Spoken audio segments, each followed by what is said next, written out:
A kí yín káàbọ̀ sí ọ̀rọ̀ àti àdúrà Máṣọ̀kúnmọ́ tí ẹ̀ ń gbọ́ láti orí òkè Máṣọ̀kúnmọ́ Ògìjò.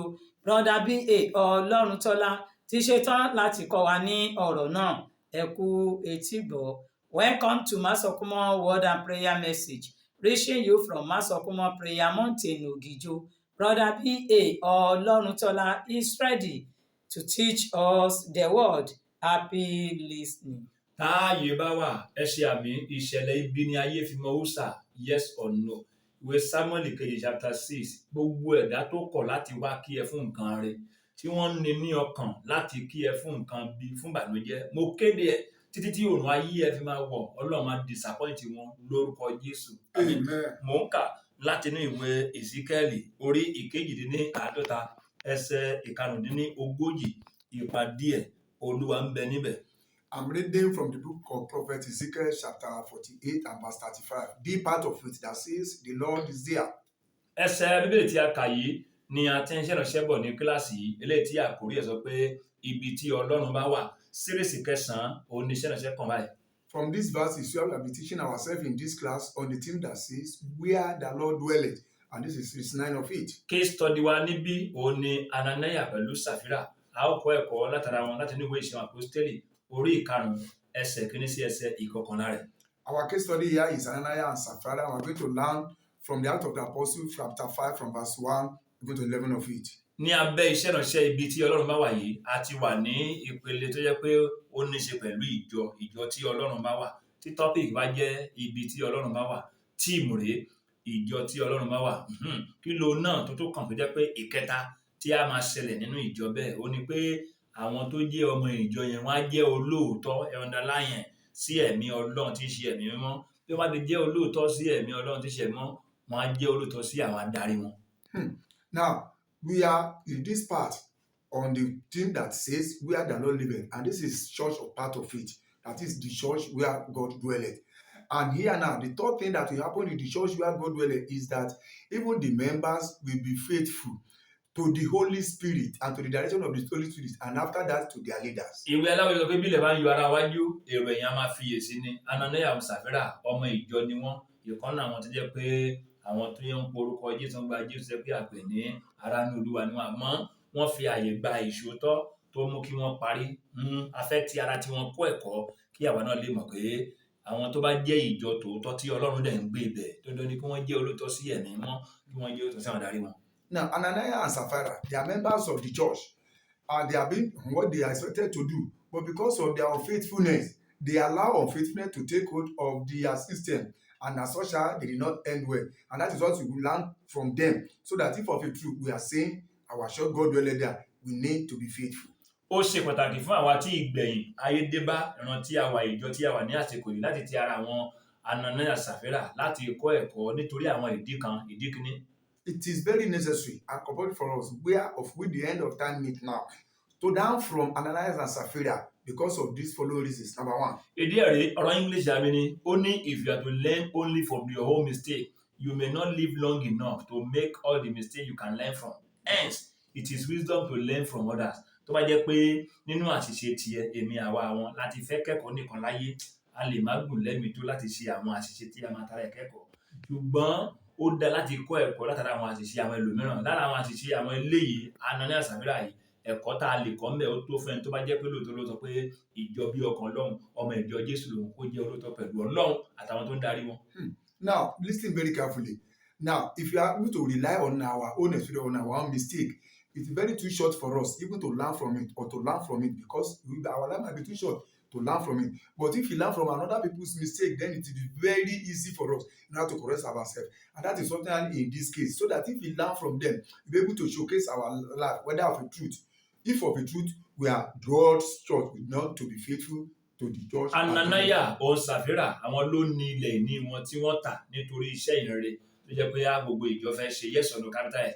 Tọ́ bá pinnu pé àwọn ò ta ilẹ̀ ìní wọn yìí, pé ẹyọ bá kú o, bá sọ wa Peter àwàtẹ̀yìn tó kú o, ìyẹn darí ìjọ o, àwa ò ní ta ilẹ̀ níwá o, àráyè o, ilé kan ló kàn rọra tí wọ́n sòótọ́ bẹ́ẹ̀.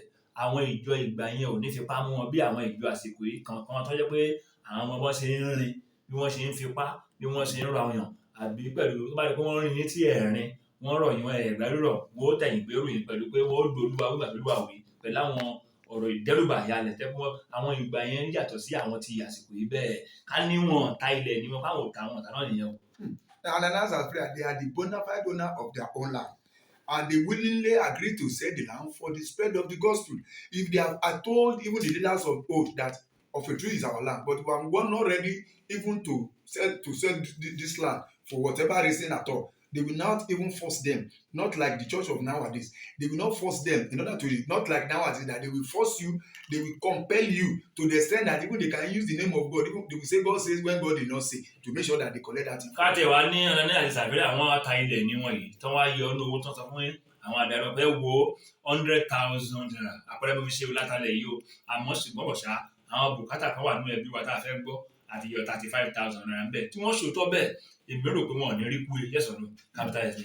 And I believe that at the being, despite the fact that they have sold their land, and they now call the leaders and said, of a truth, as an example, we sold the land for 100,000, but because of the responsibility, the pressing use in our family, we have spent 35,000 out of that money. They will not die suddenly like that. Ìwé aláwọ̀ yìí lọ pé ẹni tó gbọ́n bí ẹni àkìtàn á bọ̀ torí ẹni tó gbọ́n bí lọ o kábíyèsí ọlọ ẹni tó mọ̀ nǹkan fi pamọ́ ìwé aláwọ̀ yìí yẹn o kó rántí ẹni tó mọ̀ wá. Ananias àti Sapphira rò pé àwọn èèyàn àwọn ń tàn Pétérù náà ń gbà táwọn tó kù tó ń darí wọn lọ́rọ̀ pé àwọn ń tàn wọn mọ̀ pé ẹ̀mí tó ń gbénu Pétérù ti ṣe ẹ̀mí mọ́ ìyẹn kọ̀rọ̀wọ̀ sí ìyẹn òfin àìṣòótọ́ gẹ́gẹ́ bí ìjọ tó bá jẹ́ pé lóòótọ́ ni Ọlọ́run gbé àárín wọn kò yẹ kán tó wá tan Ọlọ́run ọ̀hún tó ń gbé àárín wọn tó yẹ fún gbàtẹ́ pé Ọlọ́run tó ń gbé àárín wọn yìí náà ló mọ̀ ìparí ṣáájú bẹ̀rẹ̀ ó ti rí wọn tán náà. Now, this for sure that at the being, they have even explained, even to the leaders after that time, that should develop after that sudden day. And after that, when they have done that, they believe that maybe they can even deceive even the leaders. They can lie again, they can lie to the leaders, and that's nothing will happen. Forgetting that the spirit that dwelleth in those leaders cannot condone even such things. Mo ka Bíbélì mi dé chapter 12 verse 31 to 32 ìwé ìrètí Jésù tí a tọ́ Matthew kọ ó sọ pé ọ̀rọ̀ òdì sí ọmọ ènìyàn ó ní ìdáríjì àmọ́ ṣùgbọ́n ọ̀sà ọ̀rọ̀ òdì sí ẹ̀mí mímọ́ ẹ̀ṣẹ̀ sí ẹ̀mí mímọ́ ṣàn láàrin ajé ní nípa ẹ̀kọ́rọ̀ ìyẹn ò ní ìdáríjì o ohun tó ṣẹlẹ̀ rí o ẹ̀mí mímọ́ ni àwọn ọmọ pé àwọn ń tàn níṣẹ́ lọ́rọ̀ pé èèyàn ń tàn jẹ́ pé wọ́n yan apá kan owó pamọ́ àwọn náà nìkan náà àti yọ ń bẹ̀ o kọ́kàn sóòótọ́ kán ó kùnà ẹ̀mí mímọ́ ti mọ̀ pé wọ́n ti yọ ọ̀rẹ́ bí ṣùgbọ́n wọn sóòótọ́ wọ́n rò pé àwọn ń tan ènìyàn wọn pé ẹ̀mí ò ṣe tàn kódà oníṣẹ́ Ọlọ́run ò ṣe tàn wọ́n rí ikú ìyá méjèèjì ṣó yẹ kó rí bẹ́ẹ̀. Now, know this for sure. They thought in their own mind that obviously they were deceiving the ministers, especially the leaders, not knowing that they were deceiving the Holy Spirit. And Holy Spirit does not condone that, especially according to Matthew chapter 12 from 31 to 32 there, that even lying against human being is possible, but against the Holy Spirit, so that is why they died suddenly. Kábíyèsí Ọlọ́run ìwé aláwòye ló sọ pé bí ó ti wà ní lèkì ló wà ní gbangba kọ̀rọ̀ àti gbangba ní ìgbàanì Ananias àti Sapphira ní Kristi ìwà ìṣàkóso sí lórí karùn-ún abẹ́ ìgbà orí ọ̀fẹ́ náà wà kábíyèsí Ọlọ́run torí gbà òfin náà bí Jésù bá fún ẹ̀mú orí ọ̀fẹ́ dé wọ́n dẹ̀ rí ìdájọ́ báyìí pé ní àsìkò tí àwa yìí tí ẹ̀yin tẹ̀ ń gbọ́ àti èmi àti àwọn tó ń gbọ́ wa yìí àìṣòótọ́ àsìkò yìí ṣé kò gbogbo ṣé kò tó ti gbà yẹn àbí tìsín gan ló léke nǹka ẹ̀hún náà yẹn ó gbogbo pọ̀ àmọ́ ìdájọ́ orí ti Ananias àti Sapphira yẹn àwọn èèyàn màrí ń sìn ṣé wá sí. Now, don't you know that even Ananias and Sapphira at that time, they were under the grace, as we are under the grace also. But don't you believe, you and I, as we are here now, don't you know and I believe that even the unfaithfulness that are happening in the church nowadays, they are far more, they are decaying far more than what happened in the life of Ananias and Sapphira. Abẹ́ ìgbà orí ọ̀fẹ́ náà láti wà dé sí dispensation of grace kábíyèsí Ọlọ́run ó wáyé kérò ìdájọ́ bẹ́ẹ̀ náà ṣẹlẹ̀ àmọ́ àwọn adarí ti gbà á ní underline I stand to be corrected àwọn adarí ti àsìkò yìí ó fẹ́ẹ̀ jẹ́ pé àwọn eléyìí gan ni adájọ́ pé àwọn ọmọ náà manufacture irọ́ gbogbo ọkọ̀ ọ̀dọ́ tí wọ́n gan ni ẹ̀tàn àìsàn tó ń gbé bó o wá ní nígbà tí pẹpẹ tó ti di bíjọ lílù kalẹ̀ bó o lẹ̀ mọ́ ṣe fẹ́ gbé nínú ìjọ bẹ́ẹ̀ débi pé àwọn kan àpòrọ̀ á jẹ lọ ní bí àṣà gbóró ayé táwọn bá yírọ́ kalẹ̀ tí wọ́n mú táwọn wí ilẹ̀ tán yí kalẹ̀ gẹ́gẹ́gẹ́gẹ́gẹ́gẹ́gẹ́gẹ́ ìrọ́nà já kalẹ̀ bí àpò ìwà yẹn o wọ́n máa jẹ lọ ní kò sí tó máa ṣẹlẹ̀ tó gbé níwájú ọ̀tọ́ tí ń purọ́ òun gan fúnra ẹ̀ aláìṣòótọ́ ni adarí òun ló fà àwọn ti bá yẹn àwọn adarí wọn síríọ̀sì o wọn ṣe àṣòótọ́ ló jẹ́ kí àwọn ọmọ ìjọ kan fẹ́ play wọn bí wọ́n ṣeré tí ẹ̀mí mọ́ dìde tiwọn ó dẹ̀ wé sọ pàtìyàwó. Now you can see that those people, Ananias and Sapphira, they are under dispensation of grace. And we nowadays also we are under dispensation of grace. Why is what is happening at that time? It's not happening now. One of the reasons is this, but you discuss of nowadays, is even the leaders that will even cook and make sure that they satisfy and they cook the lie to the extent that they will even say the lie even to the congregation, what will happen? That's something that will happen because it's come from the leader, and that is why a cold altar will also breed a cold members. ọmọ òní bá pèlè ìyá ìlọjà kó ṣe aṣọ mú o ìwé aláwòye mi nìyẹn o ní ìrántí àwà yìí díẹ̀ péréte nínú àwọn adarí ló jẹ́ olóòótọ́ ká ní àwọn adarí tìsí náà jẹ́ olóòótọ́ 100% pẹ̀lú Ọlọ́run bí àwọn pétérù àwọn tìgbà yẹn lọ́run yẹn káwọn kan wá dé kan náà ọmọ ìjọ níjọ tí Ọlọ́run dẹ̀ ń gbé tẹ̀mọ́ ń gbé bẹ́ẹ̀ wọn ní jẹ́ lọ wọn ní mú jẹ́ o wọn á kàn nínú yọ tó bá jẹ́ pé wọ́n gbé rògbò sí ẹ̀bẹ̀ lẹ́sìn gbọ́n tó pé gbogbo ẹrú ẹ̀rọ ní kábíyèsí Ọlọ́run tọ́lọ́run bá dé tó fẹ́ ṣèdájọ́ pé àìṣó tó gbà tẹ́mi mọ́ ọgbọ́n òtí ẹ̀gbẹ́nu jọ ta rò pé a kàn ń sọ pé mọ́ ń gbénu ẹ̀ nílé ni mí ìdárúkọ ìjọ kan o a kàn ń sọ ní ká ìjọba rẹ̀ mọ́ ń gbé ibi gan Ọlọ́run wà ká ní lóòótọ́ ni lọ́wọ́ abẹ́ni tí irọ́ bá já láti pẹpẹ kò ní pẹ́ kò ní nà gbó owó kalẹ̀ kú lọ́n ti ẹ̀ nìyẹn alàgbà díkìn dákúnẹ̀sì táwọn bá tó ń já lọ́kàlẹ̀ báyìí ó kú sí pẹpẹ ṣẹ̀fọ́n àwọn ọmọ ìjọ àwọn kan kú lọ bẹ̀rẹ̀ ni ṣùgbọ́n àtẹ́ni mọ́ ti ẹ̀ láàrin everybody wà lẹ́nìí tó jẹ́ pé àkànfẹ́ ló sọ pé wà láàrin wà ní kálukú ṣe tán àwọn jẹ́. Now it's a pity that nowadays it is because even from the leader to the left there is no faithfulness again. And even why the faithfulness as people of old and the spirit of God dwelleth there, where she know that you cannot just lie against the Holy Spirit, because even if the leaders even fail to be faithful, they will die on the altar. How much more even the led? That if the deacons or the officers and everybody lie, there is no way they will just die like that. But because of nowadays, even the lie start even from the leaders. Wọ́n ti gbé orin dé àmọ́ ẹjẹ́ sọ ṣé ká máa parọ́ lọ ká máa ṣàìṣó tó lọ ní àwọn ìjọ ìta orúkọ síta pé àwọn orúkọ gàdàgbàdà tó ní ìbọn ìṣẹ̀lẹ̀ Jésù ṣé ká máa pọ̀rọ̀ rárá o. Timothy kíni mo kọ́ ẹ̀bẹ̀ o orí karùn-ún ẹsẹ̀ kẹrìnlélógún ìpele mẹ́ta ni ìjìyà ẹ̀ṣẹ̀ pín sí bí o bá sì dájọ́ ojú ẹsẹ̀ bíi ti ẹ̀rẹ́ ṣàfihàn pé owó fún mi ṣé iye báyìí ni ọkọ ẹ iye báyìí ni ìwé ọkọ ẹ ìbẹ́ẹ̀ ni o ìyàwó tó nìyẹn o mọ̀ pé ó yẹ kó mọ̀ kankan ti kú kóun ní àsòtọ́ tó lóun sòtọ́ tiẹ̀ ká ní ìrántí wa yìí kò sí nǹkan tó ṣe anybody.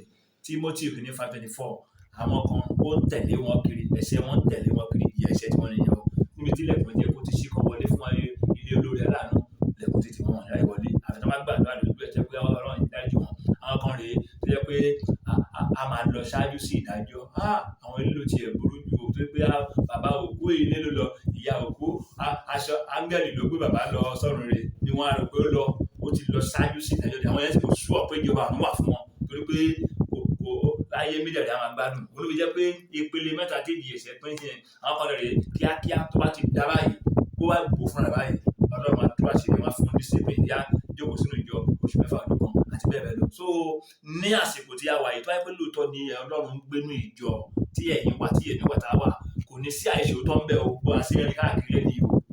Now, you believe that unfaithfulness will not be rampant in the church nowadays as it is happening, if of a truth that church that Lord dwelleth there, because if the leaders are unfaithful and he has died and the led has been unfaithful and you are dead, nobody will be able to even try such a thing, and that is why what is happening. But why it's not happening nowadays is because of what happened in 1 Timothy chapter 5:24. There are 3 types of sin. That the one that it happened immediately, that is what happened to Ananias and Sapphira. But the other one that is even following them, and the other one is one that even has first them even to the seat of judgment. And I'm sure for those type of people, they will be thinking that they are joined and they are going on well, but that sin is awaiting them. Bàbá màmá jẹ́ dáwọ́lé, bàbá má jẹ́ ṣẹ́ ò láyé mi. Bàbá màmá jẹ́ dáwọ́lé, bàbá má jẹ́ ṣẹ́ ò láyé mi. Ẹ̀ṣẹ̀ tí màá ṣẹ̀ tí kò ní ìyọnu. Bàbá má jẹ́ ṣẹ́ ò láyé mi.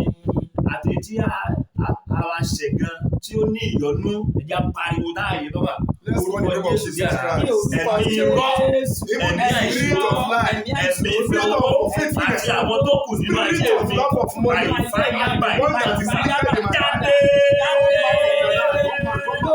nínú àtìláyé mi ẹ̀mí irọ́ ẹ̀mí àìṣòro ẹ̀mí ìfẹ́ owó àti àwọn tó kù jáde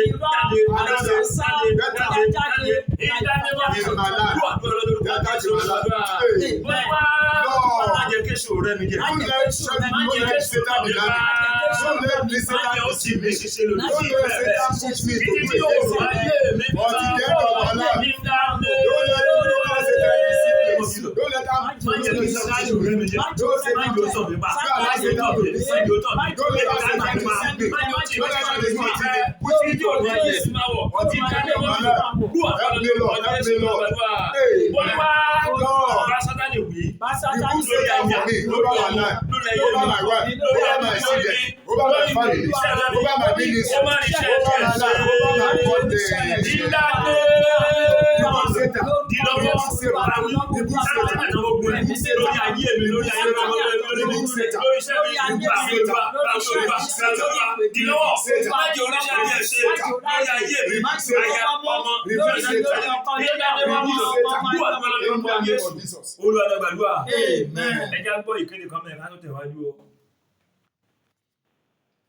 ẹ tẹ́tí sí kéde pàtàkì yìí Christ Matthias Bible College and Seminary pé gbogbo ẹ̀yin ní ìpè Ọlọ́run tó fẹ́ yege nínú iṣẹ́ tí Ọlọ́run pè yín sí lójú Ọlọ́run àti lọ́dọ̀ ènìyàn àti ẹ̀yin tó fẹ́ ní ìmọ̀ ọ̀rọ̀ Ọlọ́run sí i fún ìgbé ayé tó wu Ọlọ́run fún ara yín àti fún ẹbí yín láti máa bọ̀ wá gba fọ́ọ̀mù ìgbaniwọlé fún sáà ìgbẹ̀kọ́ tuntun full time class wà part time class wà distance learning wà àti Nicodemus class èdè òyìnbó àti èdè Yorùbá la fi ń kọ́ni 2,000 naira lówó fọ́ọ̀mù ìgbaniwọlé Christ Matthias Bible College and Seminary main campus wà ní number 10B Masokumo Street Mainland Estate phase 2 Ògìjò ìpínlẹ̀ Ògùn a ní study center káàkiri fún àlàyé lẹ́kùnrẹ́rẹ́ ẹ pè registrar báyìí Pastor Akínsọ́lá 08028252102 08028252102 tàbí rector sí 08032746913 08032746913 July 7th 1997 láti bẹ̀rẹ̀ build the workers build the church. English àmì sọ pé faithfulness to fellow man is faithfulness to God. Ká ní Sàfírà ó lọ ṣòótọ́ pẹ̀lú pé bó ṣe wọlé lẹ́yìn tí wọ́n ti gbé òkú ọkọ ẹ̀ àná ní àjáde pé iye báyìí la tàtòtọ́ o níṣẹ́ la yan iye báyìí pamọ́ o á bọ́ lọ́wọ́ ikú ti ẹ̀ yes or no ṣùgbọ́n òun gan torí pé òun àtọkọ́ lè di ọ̀pá àwọn ọ̀pọ̀ṣọ̀ kan wọ́n ti fóun ṣọ̀kan ó ní iye bẹ́ẹ̀ ni Pastor Peter bẹ́ẹ̀ ṣe wí yẹn bọ́kọ mi sọ fún yẹn iye náà ni wo ẹsẹ̀ àwọn tó sì kú ọpẹ́ rèé òun náà ṣubú rẹ̀ ó kú dànù.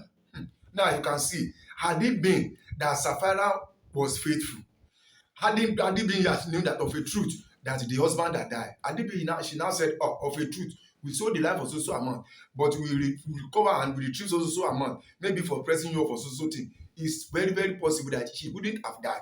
But as you see, both of them have conspired to lie against those spirits, and that is why Peter said the legs of those people that went to bury your husband are outside, and she immediately fell down and died. Ẹ gbọ́ mi ẹ̀yin tó jẹ́ pé a ti gbàlà tó jẹ́ pé lóòótọ́ ni tá máa sọ pé ọmọ ìgbàlà ẹ̀ka ìlúyà ẹ̀nà sókè tí ẹ pé ọmọ bá wọn náwó ọmọ ẹ̀ka ìlúyà a jẹ́ pé lóòótọ́ ni Ọlọ́run gbé nínú ènìyàn ẹ wá jẹ́ àmì rọ ó lè ṣe bó ṣe wù ẹ́ mọ́ yes or no bí ò ṣe ẹni tí ó gbà ẹ́ là ẹni tó jẹ́wọ́ tó fayé ẹ̀ fún ní Olúwa ìgbàlà òun ló ní àkóso ló ń darí ẹ̀ bó ṣe wù yes or no a jẹ́ pé mo kí ẹ kó rè. Now I congratulated you. If they say, oh, the redeemer of the Lord, shout hallelujah, and you want to break through that, shout hallelujah, it means that of a truth, you have been saved, even from the sin, from the word, and all those things. And so you should know, you and I should know that of a truth, you cannot do as we like. We cannot do otherwise. We always do things under the banner and under an authority of the Holy Spirit. Wọ́n tí a ti gbàlà yìí tó mọ̀ pé kì í ṣe bó ṣe lè o lè ṣe bó ṣe mọ́ bí o sì bí ẹni tí ó wà lókè tó yẹ pé Ọlọ́run tó jẹ́wọ́ ẹ̀ tó fayé ẹ̀ fún yìí òun ló ń darí ẹ̀ yìí. Ìyàwó ẹ̀ gan ọkọ ẹ̀ ọmọ ẹ̀ gan ohun ní ẹ̀dúkìá ẹ̀ owó ẹ̀ o lè ṣe bó ṣe wù ẹ̀ mọ́ bí o sì bí Ọlọ́run ṣe fẹ́ yes or no capital S. So as you that have been saved and I have been saved, then you should know that of a truth, even your wife, your children, even your belongings, you cannot use them or do to them as you like. It's according to how God wants it to be. Is it not true? Òun làwọn tó dé dẹ́ni ìgbàlà tí òye ohun tí mò ń wí yìí yé tí wọ́n wà nípò ìjọ bí ọkàn Ọlọ́run tí Ọlọ́run ń gbé àárín wọn ló fi jẹ́ pé àwọn á máa fi ohun ìní tí wọ́n bọlá bọ̀wọ̀ fún Ọlọ́run 3:9 ìwé òwe fi ohun ìní rẹ̀ bọ̀wọ̀ fún Ọlọ́run láì ṣe pé wọ́n ti àwọn eléyìí pé wọ́n tì wọ́n bẹ́ni tí ọmọ náà kí wíbàrò pé ẹ tì wọ́n láì ṣe pé wọ́n rìn wọ́n ó ti di méjì àbí wọ́n rìn wọ́n nù tó bá lè fọlọ́run o wà á di gómìnà lọ́sùn tó ń bọ̀ o àbí wíwá ṣe nígbà o láì ṣe pé wọ́n tó máa tàn wọ́n jẹ pé ẹ̀yin tí ẹ máa sáré bọ̀ ẹ̀yin tí ẹ fẹ́ di president láì dápò tí ìdìbò akàn wọ akérèdọ́lọ́wọ́ lè ṣe akàn wọlé sí ọlọ́run kan lẹ̀ lọ́wọ́ ní fẹ́lú Nàìjíríà làbá dáhùn pé ààrẹ o láì ṣe pé wọ́n tì wọ́n tàn wọ́n àwọn ilé òye yí wọn pé àwọn kọ́ ló ní mọ́tò wọn mọ́ àwọn kọ́ ló ní owó wọn yé làwọn ilé Anania Safira àtọ́kùnà rèé àwọn rò pé àwọn làwọn sì ní nǹkan tí wọ́n tà àwọn lè yọwọ́ pamọ́ kí wọ́n fi àìṣòótọ́ kan tí wọ́n bá wọn. And that is why those people that have understand what I'm saying, yeah, and those people that who understand it very well, according to Proverbs chapter 3 verse 9, that says that honor the Lord with thy substance, and that is why you see those people willingly they be using their substance, their property, they will be using it to work for God, really, without anybody even employing them, without anybody forcing them, without anybody even lying for them. That God said without even God saying so. Nobody will force them to, because they have understand all to that. And that's why you will see some people, not until they say that, if you know that you want to see the end of this year, please come out with 10,000 before those people will come out. Unless they say, okay, if you want those that you want to become president, even he has not done any political party, they'll be running out. Before anybody deceiving them, they have understand this thing and they will just honor God with their substance. Afẹ́gbà lọ́wọ́ ti gbóyún àwọn èèyàn tí à ń bá sọ̀rọ̀ ká tó parí ẹ̀ yìí, àwọn tí wọ́n kẹ́kọ̀ọ́ lára ní àṣàfihàn pé ọmọ ìgbàlà ni wá, gbogbo tí a ní jẹ́ ti Ọlọ́run làwọn kì í ṣe díyàwó wọn lọ́wọ́ láti sin lọ́run, wọn ì dí ọmọ lọ́wọ́ adé jókòó di búrẹ́dì àwọn lọ sílé Ọlọ́run rárá o, àwọn àti gbogbo ilé wọn jọ ń sin náà tó mọ̀ pé kì í ṣe àwọn làwọn ní ara àwọn gbọmọtẹ́ tó lẹ̀ ń bá béèrè ní àwọn ìdádúró àwọn eléyìí kábíyèsí Ọlọ́run yéyé wọn o, ara wọn ní àṣàfihàn ẹ̀kọ́ tá a kọ́ mi ni mo ń wáyé o. Now, and that is why those people who understand these things that we are talking about, they have learned very well, even from the story and from the problem. I mean, from what happened to Ananias and Sapphira. They are not the type of people that will say, okay, even one of the children, please stay here with this market. I want to go to the church. No. Even or they disturb the wife, even to come and honor God, to come and worship God. No. They believe that they will be submissive to the extent that even the wife, the children, all of them will go and worship God at the same time. They go to serve the Lord because they know that they are not the owner of their own. Láì dárúkọ ìjọ Ọlọ́run kan ńlá olórílẹ̀-èdè yìí káàkiri ayé lọ́wọ́ báyìí o. Ìjọ yìí ò ní sọ pé ẹ máa sáré bọ̀ mú 200 jáde ìwọ̀n tó máa tó ní bókù ọmọ ńlé nǹkan búkú. Wọ́n sọ bẹ́ẹ̀ tí wọ́n o. Àkọ́kọ́ pé if you are saved, wait. Tí wọ́n ti ń gbọ́ pé ìwọ tó ti dẹni ìgbàlà kò dúró. Wọ́n ti kọ́ wọn lẹ́kọ̀ọ́ níbẹ̀. Wọ́n lè gbà pé táwọn bá ti di ẹni ìgbàlà, ìwọ kọ́ ló ní rẹ̀ mọ́ mọ́tò tó ní, ilẹ̀ tó ní, owó tó ní tí Ọlọ́run ní tọ́lọ́ máa lóun fẹ́ lò ó. Àfàyọ̀ fílẹ̀ ní ìtura ọ̀pá Ọlọ́run fáwọn òun ni àyàfẹ́lá àwọn ọlọ́pàá làwọn ṣe nílẹ̀ láwọn ta kábíyèsí Ọlọ́run ìgbà àwọn ìjọ mi anyway yẹ kó mbẹ wọ́n ti gbé orin bí àti àdúrà. And that is why you say it, and that's the mistake of Ananias and Sapphira, forgetting that of a truth they are to say, but of a truth they believe that they still own that their land, and that is their mistake. And I know my church today, I will not mention their name, that they are so, and they are very well noble, very famous throughout the world. But today, if they want to do any assignment or work in the church, they will say, if you know that you are safe, please wait. They know, willingly, they will give what you want to give because they know they are not the owner. Ọkùnrin kan Joseph ó dẹ̀ rí ẹ̀ṣẹ̀ kò lè dá kílẹ̀ rẹ̀ kó fà á. Kì í ṣe pé òun ṣe bá kúra ní Joseph ní under 30 ó ti máa ṣúná láti lè gbógun lọ. N tó ṣe Joseph ni pé ọkọ̀ tó ń gbé mẹ́ tó ń ṣe ẹ̀mí Ọlọ́run. Àìṣòótọ́ ẹ̀ṣẹ̀ náà ni àbí kì í ṣe ẹ̀ṣẹ̀ ẹ̀ṣọ́ ni. Tẹ́lẹ̀ tó bá ń gbé níyàn tí ẹ̀ máa jẹ́ ìjọ̀tọ́ àìṣòótọ́ máa jìnnà sí ẹni. Ìyẹn ó sòótọ́ bá wọn bá pa alúwẹ̀ síbẹ̀ ní ọgbà báyìí ni wọ́n ní yes Matthew 5:7 ó ní ká jẹ́ kí bẹ́ẹ̀ náà kó jẹ́ bẹ́ẹ̀ ni kí bẹ́ẹ̀ kó jẹ́ bẹ́ẹ̀ kọ́ ni tó bá ti yẹ tó ṣe ó ní ibi ló ti wọ̀ ó ní dídé. Now I know this for sure. Joseph, in our example, his government is not barren and it's not that he cannot perform, but he believed that at least he's under 30 years at that time. He should have been enjoying himself, but because of the spirit in him and it's just like he's supposed to be faithful, not even only to the spirit but to that God, even that gives him that spirit. Sí Ọlọ́run látọ̀bẹ̀rẹ̀ tó wà ní kíláàsì tí he that sent me Ọlọ́run 17:19 ọ̀sán fún ọmọ sí àti sí ara ẹni sí ara kí ọ̀gbìn gbèrò tó sí ara ẹ̀ àti sí ara ìyàwó ọkọ ọmọ àti àwọn nìkó àti aládùúgbò àti níbi iṣẹ́ ó rọrùn bí ẹ̀mí Ọlọ́run bá ti ń gbénu yàn kò ní fàájì ìgbà ẹ̀kọ́ púrọ̀ ṣùgbọ́n tó bá wá kíyèsí pé ẹ̀mí Ọlọ́run gbénu ìjọ ni ìjọ kì í ṣe blọọkù kì í ṣe bíódì irọ́ ti wá dé òde ń yí kalẹ̀ bí àpò ọ̀dẹ̀ mú jẹ ajẹ́ pé ẹ̀mí Ọlọ́run ti kì í pariwo ó ti lọ tiẹ̀ ti pẹ́ nìyẹn tó ń bá lè máa kú lẹ́yìn kì í pariwo mo ń lọ kòyínkòyínkò rárá o kò ní pariwo wọ́n ti gbé omi dé o kì í fi ọbí lẹ̀. And that is why it's not good. Even if you are lying or you are committing sin, that is unfaithfulness even to God, and that is why it's very easy for you to lie to do sin. And maybe you have had the Holy Spirit, bro, and you know that it's for you to commit sin. Then this means that you just start, and the Holy Spirit will not charge you. It's going. You don't see him living silently. Kí o fi ọwọ́ mi sílẹ̀, kí o fi ọwọ́ mi sílẹ̀, afẹ́fẹ́fẹ́ ìjì sì jà, kí o fi ọwọ́ mi sílẹ̀. Táyé bá wàjà pariwo orúkọ Jésù. Let's shout the name of Jesus. Olúwa Lord, òtítọ́ sísọ. let the truth, òtítọ́ sísọ Òtítọ́ ṣíṣe. tí òtítọ́ Fi sísọ rọ̀ mí lọ́rùn. let it be easy for me. Olúwa lọ Olúwa Be fi ọlọ́run láti sòótọ́ láti sòótọ́ láti fi ọ̀tọ̀ ọ̀tọ̀ ní káyọ̀ sọ ọ̀tọ̀ ní káyọ̀ ṣe ọ̀tọ̀ ní káyọ̀ tó fi rọ̀ mí lọ́rùn fi rọ̀ mí lọ́rùn fi rọ̀ mí lọ́rùn láti jẹ́ olóòtú àjọ. Let it be easy for me. Fi rọ̀ mí lọ́rùn láti sọ òtítọ́ rẹ̀ fi rọ̀ mí lọ́rùn láti sòótọ́ láti ṣe láti lè jẹ́ ọjọ́ Jésù fi lọ sí ìsinmi ọlọ́run má jẹ́ òrìra fún mi gbogbo ẹ̀mí tí ò fàyè gba òótọ́ láyé mi bá ìfáyà bá ìjàmbá ìyẹn ṣe tó ẹ̀fà yé mi lẹ̀ ẹ̀jẹ̀ lè ẹ̀yà bá ẹ̀fí àgbẹ̀ lómi ẹ̀dínlẹ́mọ́nìtò láti òrìlọ òlọ́mọ́nìtò ṣíṣe ẹ̀yẹ àbúrò ó ní fún ìdílé àti láti ìdánilẹ́mọ́nìtò kú ọ̀pọ̀lọpọ̀ jẹ́ kí ògbó sí lọ láàrin. Don't let the glory sit on my heart. Don't allow glory to be seen on my life. Ẹ̀gbọ́n fi wáyé ọ̀pọ̀. Má jẹ́ kí ògbó sí lọ láàrin. Don't let glory sit on my life. Ẹ̀mí máa ń yóò sí lọ Let láàrin. your spirit live the path of me. Let your spirit depart from me. Let your spirit depart from me. I refuse to break. I refuse to be like a Savior. Don't allow your spirit to depart from me. In the name of Jesus. Do not allow your spirit to depart from me. Help me to the end. Help me to the end. Let me be faithful to the end. Let me be faithful to the end. Let me be faithful to the end. Let me be faithful to the end. Amen. Ẹ kú oyún náà fún Celestine. Má jẹ́ kó lọ lára mi. Má jẹ́ kó lọ lára mi o. Ohun tí mo ṣe tí mo fi wọ̀ ọ́ Olúwa. Má jẹ́ kó lọ lára mi o. Ẹ̀ẹ́dẹ́ mo bẹ̀. Ogun ẹ̀mí ta fún Bàlámù o. Bàlámù gbé ta fẹ́ràn gbogbo. Ogun ẹ̀mí ta fún Júdásì o. Júdásì fèjì ẹ̀ gbógun tó. Ogun ẹ̀mí ta fún Gẹ̀ásì o.